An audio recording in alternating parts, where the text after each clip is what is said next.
देशाच्या शाश्वत विकासासाठी एड्समुक्त समाज निर्माण करणं ही महत्त्वाची जबाबदारी असून या अभियानात युवकांची भूमिका निर्णायक आहे। युवा पिढीनं एड्सविषयी सखोल आणि शास्त्रीय माहिती आत्मसात करून ती समाजापर्यंत पोहोचवावी आणि HIV मुक्तीचे दूत म्हणून कार्य करावं, असं आवाहन महाराष्ट्र राज्य एड्स नियंत्रण संस्थेचे प्रकल्प संचालक आणि राज्याच्या आरोग्य सेवेचे आयुक्त डॉक्टर सुनील भोकरे यांनी केलं। महाराष्ट्र राज्य एड्स नियंत्रण संस्थेच्या वतीनं आंतरराष्ट्रीय युवा दिनानिमित्त कोल्हापुरात राज्यस्तरीय रेड रिबन प्रश्नमंजुषा स्पर्धा आणि राज्यस्तरीय इंटेन्सिफाईड IEC कॅम्पेनच्या अनावरण सोहळ्यात ते बोलत होते।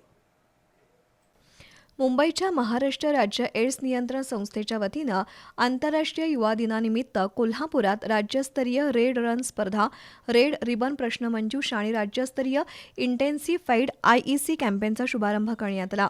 राज्य एड्स नियंत्रण संस्थेचे प्रकल्प संचालक डॉक्टर सुनील भोकरे यांच्या हस्ते आणि आरोग्य उपसंचालक डॉक्टर दिलीप माने, जिल्हा शल्य चिकित्सक डॉक्टर सरिता थोरात, रक्त संक्रमण सेवा विभागाचे सहसंचालक doctor Nagnath Mudam, doctor Kapildev Patil, doctor Rahul Jadhav, doctor Lokesh Gabhane, Jagdish Patil, doctor Yogesh Sale यांच्या प्रमुख उपस्थितीत स्पर्धेला सुरुवात झाली।